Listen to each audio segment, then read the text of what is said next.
All right, let's bring in Katie Pavlich, Fox News contributor and townhall.com editor. So much different world than the one that Trump left behind on January 20th, 2021, but one that will likely be far more different than it is right now in the weeks and months ahead. Well, when we see the president laying the wreath at the Tomb of the Unknown Soldier, it's a reminder to the country of the most solemn duty that the commander-in-chief has, which is to understand the sacrifice of our troops who keep us safe, understanding what it means to have to put them in harm's way and making very serious, sober decisions about where those troops are going to be placed around the world and whether it's something that the United States should be in. And when it comes to in terms of conflicts. When it comes to what we're seeing today in the news as well, we're seeing this hostage release coming out of Israel. American hostages are still at this moment being held by Hamas terrorists backed by Iran in the Gaza Strip.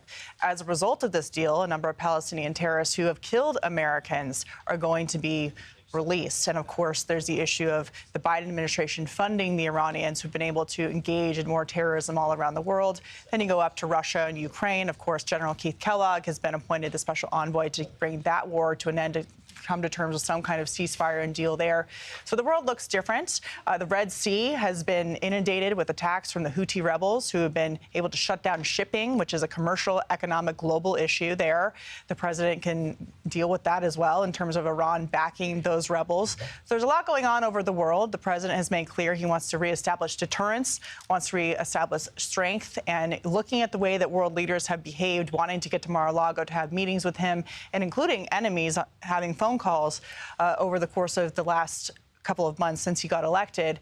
There's a lot of people who want to work with him this time around in Europe and in other places because they saw what it was like under his leadership versus the weakness we've seen through the Biden administration. Yeah, taking these beautiful live pictures there in Arlington as we do wait President Trump there, reminding everybody that it is a rainy day here in Washington, D.C. And to your point about what we heard from voters in November about what is happening in the Middle East, this is some of the Fox News polling showing that Americans are extremely or very concerned about the war in the Middle East. 65% of respondents said so, Katie.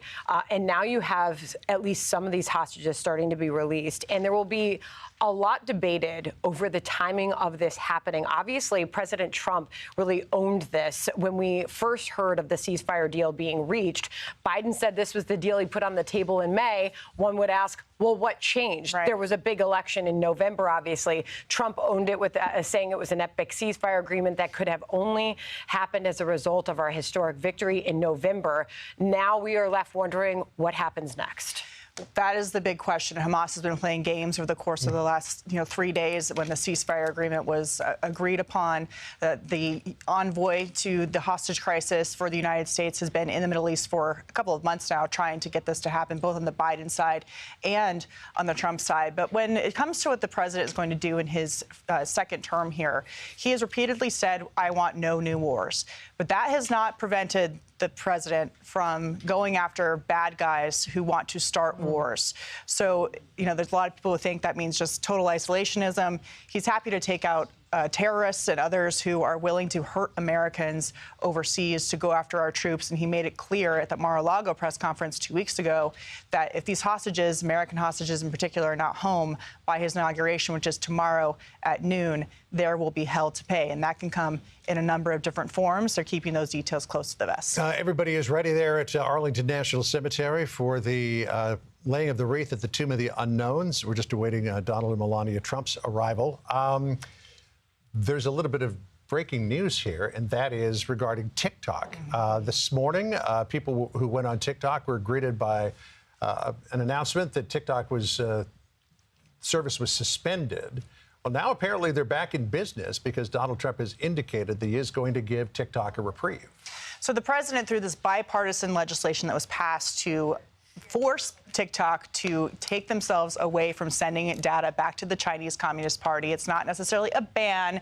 It was an effort to make them divest. They didn't want to divest because it's not about money. They've had offers from people like Kevin O'Leary, $20 billion cash on the table to buy the app. It's not about making money for them. It's about getting data. Exactly. Exactly. However, the $20 billion cash is an interesting offer. The president has looked at this through the lens of there's a lot of young Americans who want this apt to stay. Lots of businesses who have lobbied to keep it. But the fact is that it is a national security concern. It's a national security threat. And the fact that ByteDance didn't want to divest from the CCP shows that that's exactly what the app is used for. And the president's trying in the next 90 days, which is allowed in this legislation, to try and come up with some kind of solution to take away that spying ability from the Chinese Communist Party. I want to get your final thoughts as we do prepare for his next presidency. This was a Wall Street Journal headline on Friday. It says, "Can Trump do better the second time?" It asks the question, but also says he's stronger now, but his brand of political disruption has limits. What did you think of that? Well, when you compare the first term to the second term, which hasn't started, just in terms of personnel as policy, the Trump campaign and the Trump transition team for a long time has been looking at the things they didn't fill in terms of positions all over the federal government. So a lot of Obama holdovers were working under the first Trump administration, trying to sabotage his first term in terms of agenda. And also, they threw a lot at him. 2 impeachments, working against him, et cetera. So this time around, he's starting off on a higher, Russian investigation, higher approval rating, and he won in a landslide with the Electoral College and popular vote. So he's definitely starting on a better foot this time.